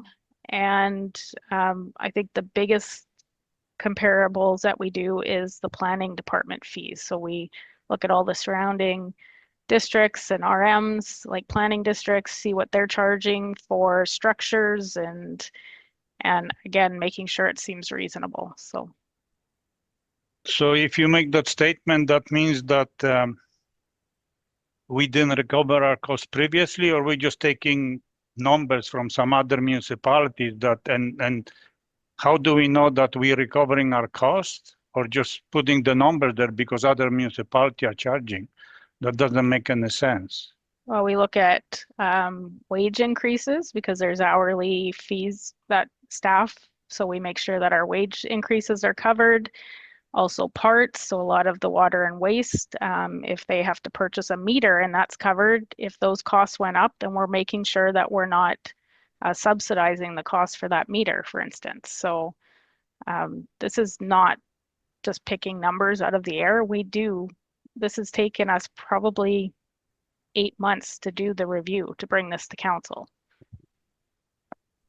And I see some of the charges going like 100% increase. So how is this possible? Wages didn't went up 100% or cost of our employees, but we increasing these charges or fees from minor renovation from $100 to $200, major renovation from $200 to $400. And I think that's the problem, setting a 3-year schedule. So that's why we went to a 1 year, so that we can do a further review after the year is over, especially with everything that's going on with supply and demand, and we don't know what the cost will be. So we didn't want to lock ourselves into too many schedules. Okay, thank you. Councillor Miller? Thank you, Mayor. I kind of echo and share the same mindset as Councillor Fuel, and I think it would be an addition and helpful for us to see what your recommendations will be, whether it be, as you say, in approximately 2 months or so. But having said that, I also echo what Ms. Nylen said, that our capital levy and our capital sewer levies may be low. We don't want to head into an infrastructure deficit. As you all will remember, a couple of years ago, the city of Winnipeg was going to charge something like $45,000, $50,000 per lot, because they actually realized that that's what it costs. And then they had pushback. There was the Manitoba, well, I maybe shouldn't quote, but there was a lobbyist, or their group of lobbyists, home builders, who said, you know, this just doesn't seem reasonable. And you're going to stymie us. You're going to stymie growth in Winnipeg. But the all due reality is, why should the taxpayer take on the burden of doing infrastructure? I just don't get it. You know, there's everything from, of course, street lighting to recycling bins, street cleaning, and on it goes. I mean, if you nickel and dime it, we are subsidizing the ratepayer is subsidizing new development. That is not a new thing. And I'm going to say it once again. When I was in the Institute of Urban Studies at the University of Winnipeg, we looked at this thoroughly, and it has been historically that way throughout Canada, that municipalities subsidize infrastructure for developers, because the RMs, the councils, feel that if you have more population, more people are paying taxes. But the reality is, it's not that way. It's a slinky, I guess, of trying to catch up. And I'm not going to do a speech here, but the reality is, I would absolutely be in favor of increasing new development fees, capital water and capital sewer, not because I'm a nasty guy, but because I don't want the taxpayers to pay for it. And I'm a taxpayer too, so I don't want my family and your family to be on the backs of home builders who are yielding actually quite a good significant profit from developing here. And it's not to discourage them. It's to get our fair share as ratepayers who exist here. We're the ones who live here. Why should we why should we be subsidizing others going forward? I don't think it's as negative as one would have as a context. People are still going to build in the city of Winnipeg, whether if their lot levies are 45,000 or 25. It still happens. It's not going to cause the pushback that the lobbyists of the home builders say it's going to do. It's a proven fact. So that's my concern. Thank you. Thank you. I just have a few comments there. This document has been worked on for, I believe our CEO said, 8 months. We've reviewed it. Their costs are going up. And I think it's a very good judgment there that we're not doing this every 3 years, because look at, I think I mentioned the graders tonight. They've gone up 40%, I believe, in the last 2 years. We're paying close to 700,000 for graders, and everything else is going up, their wages and everything that follows with that. So we have to remain competitive as well. We don't want to be putting ourselves out of the market there. We have to compete with Taché and developers there, and so that we're remaining attractive for people to come in here to invest, and they are investing hard. So increasing the capitals have to be incremental, competitive slots and increments there. So I'll finish that off with that. If we can read the resolution, then we can vote on it. Be it resolved that second reading be given to bylaw number 2504, being a bylaw of the RM of Springfield, to revise and update the fees payable to the RM of Springfield for municipal services rendered. Those in support of bylaw 2504, fees and charges, second reading, show of hands. Those in support is Councillor Warren, Deputy Mayor Fuel, and Mayor Therrien. Those opposed, Councillors Miller and Kaczynski. So passed. Then if we can get to 8.11, that's a bylaw 2504, fees and charges, third reading. Can I get a mover and a seconder for that too, please? Deputy Mayor Fuel and Therrien. Be resolved that third and final reading be given to bylaw number 2504, being a bylaw of the RM of Springfield, to revise and update the fees payable to the RM of Springfield for municipal services rendered. Councillor Miller. I'm just going to add to this that, again, I think we're undercutting ourselves in that we're not taking into account the other infrastructure, the new fire trucks, the new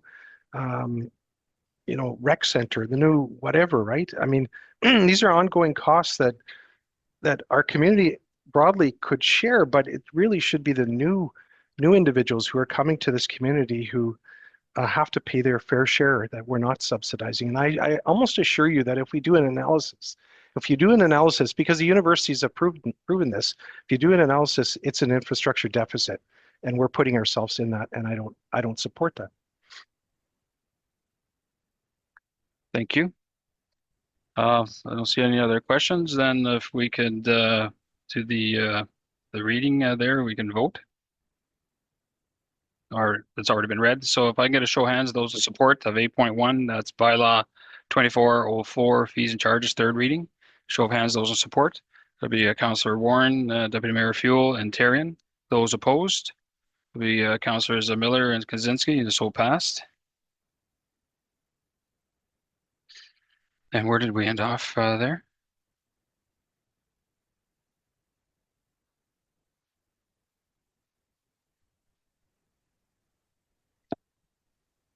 Um, 9.1. So 9.1 is action items from the March 18th council meeting. So there was a few questions that council asked us to follow up on. So there was a police report provided for the February report, and there was a question about municipal bylaw offenses, and I had missed it at the time, but if you look back at the report, it's the second page, the last line, it showed one municipal bylaw offense in the February report. And you'll see, I think it's one again in this month's report as well. There was a question for the total cost paid to the WMR, which was also known as Mayors and Rees of the Capital Region. Then it changed to Partnership of the Manitoba Capital Region. now known as Winnipeg Metropolitan Region. We've been a member since 1998. Unfortunately, our records were unknown from 2000 up to 2001, and I'm not sure if it's because they didn't charge at the beginning years, or we would have had to gone to the paper copies. But over the 24 years, there's been a total paid of $133,768.10. December list of accounts, there was 2 check numbers that you asked me to follow up. One, check 162284, Xylem Canada. So that was for water and waste parts that were purchased. And check 162277 for Sterins Limited. That's a new contractor doing grading work for us. There was a question about how other RMs deal with FCM conference attendance for council. I put it out to the MMA network. I only received 2 responses. Both provided a policy in that regard. The RM of McDonald, the head of council, and 2 members of council attend FCM each year. And the RM of Hanover, all council members and the CAO attend FCM annually. Thank you very much. Actually, can I get a mover and a seconder for that before That's we? not for a resolution, sorry. Oh, okay. Just information. All right, Councillor Miller. Thank you, Mayor. And thank you, Colleen, for getting that information. It's very useful because this is something that we all wanted to know. So our participation in the WMR or its preceding being was for 24 years and at a cost of $133,768.10 plus, of course, per diems and or other mileage that participants had, right? Am I correct on that? Yeah, I didn't calculate that amount, but No, so I would assume there's some additional charges, yes. so do you see that, and I'm not sure there's somebody in this room who could perhaps answer this, but of that $134,000 minimum that we've invested, what has it yielded us? In other words, have we gained anything over 24 years being in the WMR or its predecessors? Personally, I've seen the benefits through some different tendering opportunities, especially through the fire department, where they've worked together in bulk purchases for gloves and safety wear and that kind of thing. The other benefit through the fire is we're part of this reporting system that we're required to do through the fire commissioner's office. Our membership is $3,500 per year, and as a non-member, I think it's $6,000. So that was kind of when WMR and John Q were part of the same thing. So then when John Q separated, we stayed with that. So we get a reduced rate for some of those software programs. So administratively, we see benefits. Council, that you'll have to. And I can finish off on that. Being at the table there is far better than not being at the table. You want to be at the table to at least make the changes on the contiguousness of the Winnipeg metropolitan region there. This is still in the works there, and unfortunately, $133,000 is a lot of money. Over 30 years there. It's an initiative brought on by Mayor Susan Thompson there, and it's been continued through until myself there. We do accomplish lots at the meetings there. It's not just I think some people say just warming up a seat there. It's more than that. There's discussions going on there, and as we know, Plan 2050 has been shelved, and there's a new plan that's been put forward under Bill 4. Bill 37 is under review. It's going to be discussed in legislative building, legislative building. I would hope sooner than later, but it's anybody's speculation when that's actually going to be done. And once it's ratified, Bill 4, then we could be able to see what the changes are for that. But the changes may be quite in depth, or they may not be much. It's all speculation. So at this point here, we have to wait and see what our legislative electoral people have done in their debates, and then there'll be community consultations there scheduled once this is all done. So it's a process in the works. Deputy Mayor Few. Yeah, I'd just like to speak to it too. I believe out of the 12 or the 10 years that I've been on council, it also has been legislated. So I don't think there's been an option for us to opt out. I can tell you this, though. I was at the planning conference, and Minister Glenn Simard was there and spoke, and it basically went again through the process, stating that the Bill 4, it will be debated on the floor. Also, there will be public open houses, and that they will come back then to be passed and legislated in October is the time frame that he again approximately said October. So I just wanted to share that with everybody too. Thank you. And I'll get to you in a minute there, Councillor. But we're in a process every month. We're meeting. We may increase our meetings to 8 hours as opposed to just to 3. So get all the mayors and reeves together. It's hard to find a date that's always suitable. So we may be increasing the hours there. We're always having consultation. The minister has spoken to us. The province is very highly invested in the plan, the regional plan going forward. And we're in fact meeting with the deputy minister, I think on April the 17th or 20th. I'm not sure when. I hope that answers your question, Councillor Kaczynski. Thank you, Mr. Mayor. So you're saying that this report, what was presented from WMR Plan 2050, it took 5 years to prepare. And now you're going to have like 1 year to do it. How are you going to do it? Are you going to revive the Plan 2050 again and make small changes? And nobody's saying here that there are going to be public hearings on this new proposed plan. So how that going to work? Only presentation. So you're just going to have a couple boards then and people go look and, you know, couple people going to, there have to be public hearing. And Mr. Mayor, you have to stress out, without public hearing, that thing not going to go forward and we're not going to agree to it. We have to have people involved in that. We cannot have fiasco like what happened with Plan 2050 because it didn't work. And please don't rehash. And I want to ask you one question. Like you said that you want to make changes to Plan 2050. And one of the items you said, you talk about high density. What do you mean by that? So you mean that you want a higher density in our community, or you want to don't have high density in our community?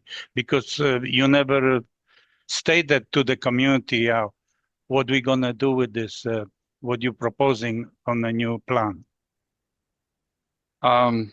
First of all, the public hearings will be part of it there, but you can't have public hearings until you know what the plan is going to be and whether what Bill 4 comes up with there. I think the Premier called it the Freedom Bill. It's in fact it's amendments to the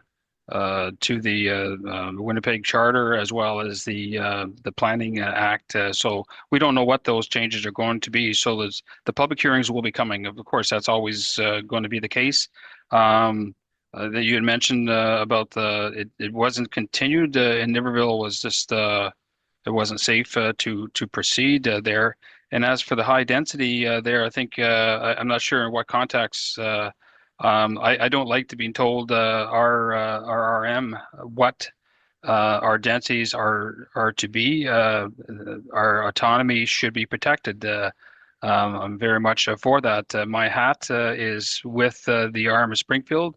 My secondary hat is with the WMR. My oath is to the WMR, and I'll always consider the interest of my RM of Springfield first. Density is one of those very contentious issues, and we're studying it there. The report 2050 is shelved. It's not anymore. So that's all I can say. But how can you proceed and do this new plan with only, I don't know when Bill 4 going to be introduced, so you might going to have only 1 year. How can you do so much work? You was working for 5 years on the previous Plan 2050, and now you're going to do everything in 1 year? And next year, the election coming. So we have to really, you know, make sure that we have everything before presented to us so we can see if we're going to participate in this new plan or not. Yes, I totally agree with you there, and we've been working hard on this meeting every month since it was shelved. So that's all I can really tell you is that we're working hard at that. We've got consultants coming in there to find that balance of what we want. Unfortunately, we couldn't hear what the public wanted in Niverville there, but we did have the consultations in July, and we've had other consultations around the city. So all that stuff has not been thrown to the waste there. All that is being considered. It's in a data base there, so we were evaluating what the those comments were, and on top of that, we will be evaluating at the public hearings as well. Thank you. Any other questions at all? I see none. Then we can. Where are we going to? Then we'll proceed to 11.5. That's a Manitoba Association of Municipal Emergency Coordinators conference. Has everybody read that? I think it's, when are we talking about here? I think that'd be a darn good one to go to. Been to one already, and it's a good event and a good conference to go to. Do we need a mover or a seconder for that? If I can get a mover and a seconder for that, then we can have a vote with regards to that. 11.5 Manitoba Association of Municipal Emergencies. Glenn and Melinda. Be it resolved that all of council be delegated to attend the Manitoba Association of Municipal Emergency Coordinators Conference, June 17th, 2025 in Winnipeg at their discretion. Any questions from council at all with regards to that? Councilor Miller? Thank you, Mayor. Just a question is, what is the cost? What is the registration cost per member? $250 per person. Thank you. And that's always going to be something that our, well, we haven't got an emergency coordinator anymore. We're looking for that, but I think Brock has taken over that spot. So we'll always have specialists involved in something like that. But with that, Red, can I get a show of hands, those in support? That is unanimous and is carried.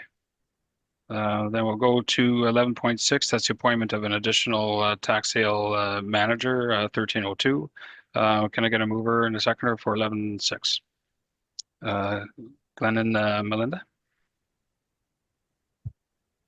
Be it resolved that pursuant to bylaw number 1302 of the RM of Springfield, Tax Service Inc. be appointed to manage property tax arrears recovery for the RM of Springfield. Be it further resolved that pursuant to bylaw number 1302 of the RM of Springfield, the following individuals be appointed tax sale managers for the RM of Springfield. Donna Zincu, Vice President of Tax Service, or Tyler Burnside, Associate of Tax Service Inc.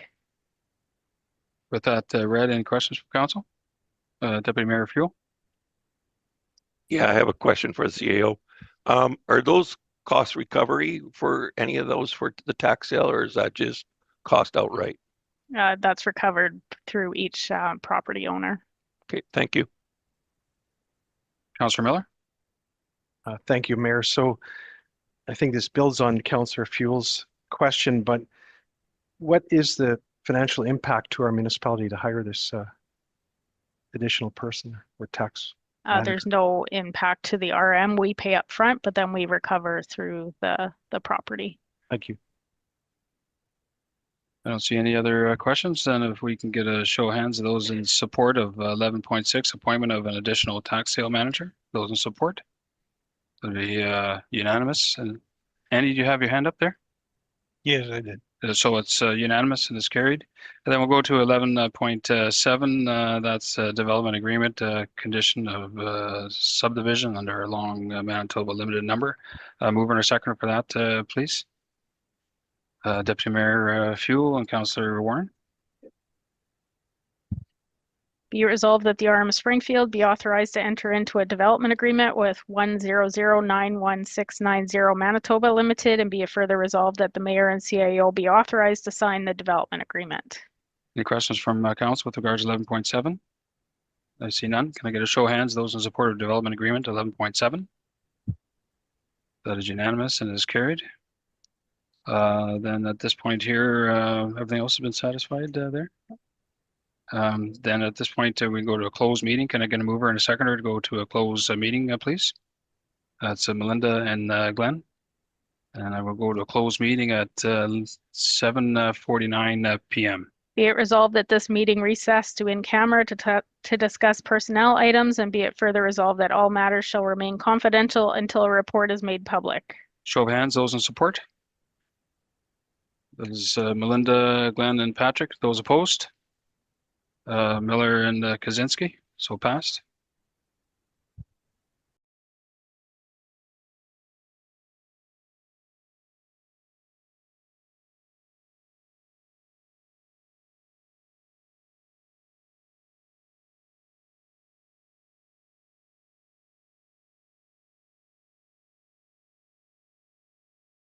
Yeah. Did somebody close that door if you don't mind?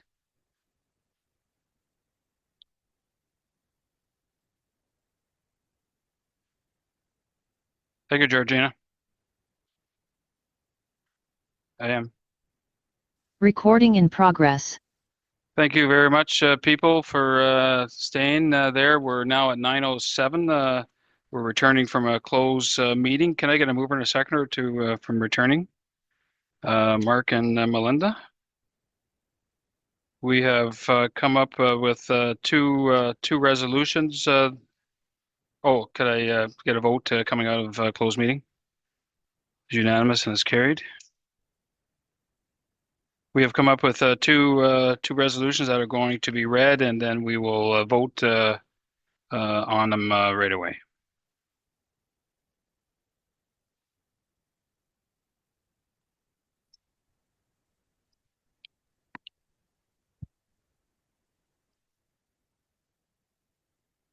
I did that, didn't I?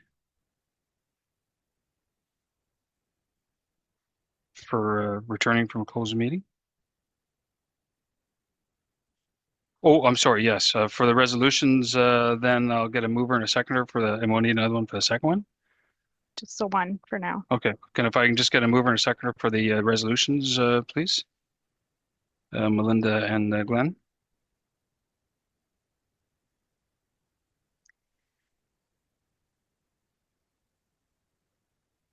Whereas Council of the RM of Springfield has received a Code of Conduct investigation report, and whereas the report confirms that Councillor Andy Kaczynski contravened the Council Code of Conduct in regard to the manner in which the September 12th, 2024 public forum was organized, advertised, and hosted. Therefore, be it resolved that Councillor Andy Kaczynski agrees to work together with all members of Council in future public engagement opportunities and include municipal staff and reputable consultants where applicable for all topics related to municipal projects and budgetary information. And be it further resolved that Council hereby censures Councillor Andy Kaczynski for contravening the Council Code of Conduct and imposes a fine of $100 to be paid to a charity of his choosing within 30 days. With that resolution being read, can I get a show of hands for the resolution? I have to abstain because I was the complainant here. Going to get a show of hands of those in support. Councillors Warren and Fuel. Those opposed? That'd be you, Mark. You're abstaining? Okay. You can vote on that one, Mark.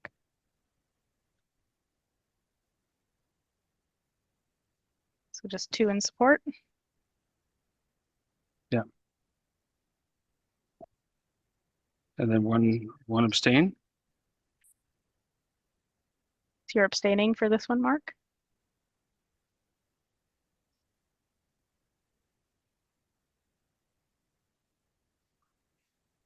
Okay.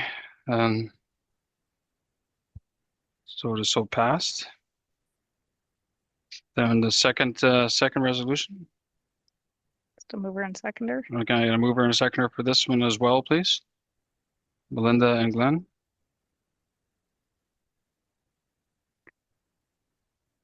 Whereas Council of the RM of Springfield has received the Code of Conduct investigation report, and whereas the report confirms that Councillor Mark Miller contravened the Council Code of Conduct in regard to the manner in which the September 12th, 2024 public forum was organized, advertised, and hosted.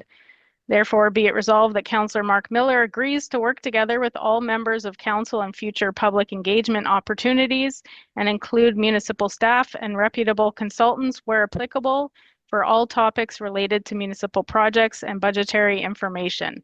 And be it further resolved that council hereby censures Councillor Mark Miller for contravening the council code of conduct and imposes a fine of $100 to be paid to a charity of his choosing within 30 days. With that resolution being read, can I get a show of hands of those in support? That'll be Councillor Warren and Deputy Mayor Fuel. Those opposed or abstaining? Abstain. That'll be Councillor Kaczynski, who's so passed. Those are the last two that we had there for the agenda there. And then I get a mover and a seconder of Councillor Miller. Thank you, Mr. Mayor.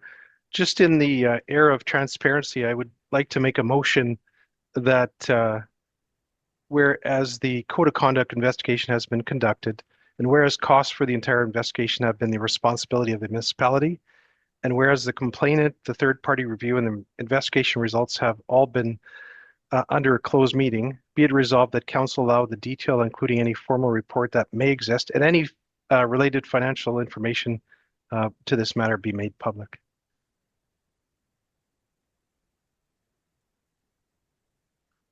I'm not sure if this is a legal matter there, so I'm not sure if we could release that information. I get in some. Can I It is a legal matter. receive a copy of that? Yep. Sure. Okay.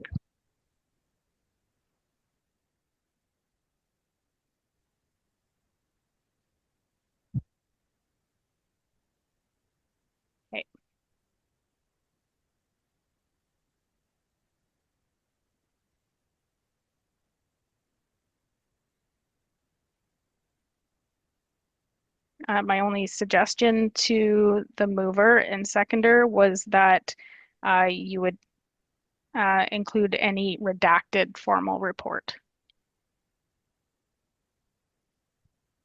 Which part of the report would be redacted, though? Well, I'd have to review it under FIPA regulations and redact it according to that. Because right now it would fall under protected. Yeah, I think because we are the named, what do you call, parties, that I'm open to exposure or transparency. I don't mind my name being exposed in this report. Consent is the word. Well, yeah, I can read it then without the redacted and council can vote. Do you want me to reread it or? Oh, I'm not sure if we can do this. There's a motion on the floor and council needs to vote on it. But it is a confidential, I'll add to it there. It's a confidential document and releasing it has to be done through redaction there because it is confidential. And It's this is the motion and council will have to vote on it. Okay, Councilman those denies redaction. with the resolution being read, if you can read it one more time, then we can vote. Whereas a code of conduct investigation has been conducted and whereas costs of this entire investigation have been the responsibility of the municipality, and whereas the complaint, the third-party review, and the investigation results have all been cloaked under closed meeting, be it resolved that the council allow that the detail, including any formal report that may exist and any related information held on this matter, be made public. Those in support? Councillors Miller and Kaczynski. Those opposed? Councillors Warren, Fuel, and Tarian. It is not passed. Then there's nothing else. I'm looking for adjournment at 9:15 p.m. Could I get a mover and a seconder for that, please? Melinda and Glenn, and a show of hands for adjournment. It's unanimous and is carried. Thank you very much, people, for attending. We're closed at 9:15. You know, Colleen. The act is very clear about the size of council and what constitutes a majority. You can't redact the public. You whip these guys, and then you won't tell the public what it costs. Or you won't tell the public what it was about? I don't know if you threw money down here or what you threw down there. How much was the cost? $25,000. You spent $25,000 of my taxpayers' money to go after these guys for having a public meeting? $25,000? How are you insane to allow the mayor to do that? I don't allow anyone to do anything. Did you not coach the other councilors that they shouldn't be doing that? Did you not? You're the CAO.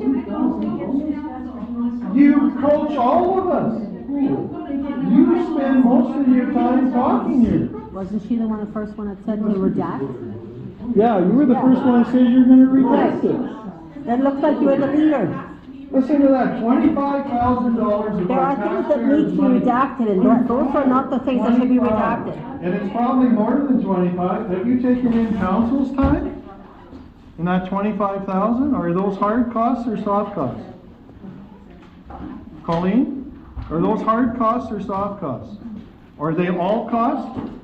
Are they outside consultants' costs? So what about all the costs the municipality bore? I don't know if council claims for that cost, I would have to look into it. Well, they sure as heck better. You spent 25 grand of the taxpayers' money and allowed the mayor to be on his little witch hunt for two guys that are holding a public meeting. I hope you're happy. Good night. A very sad youth censor somebody holding a Sad friggin' day in our municipality. You get your way to whip two guys for $25,000 of my money. Jeez.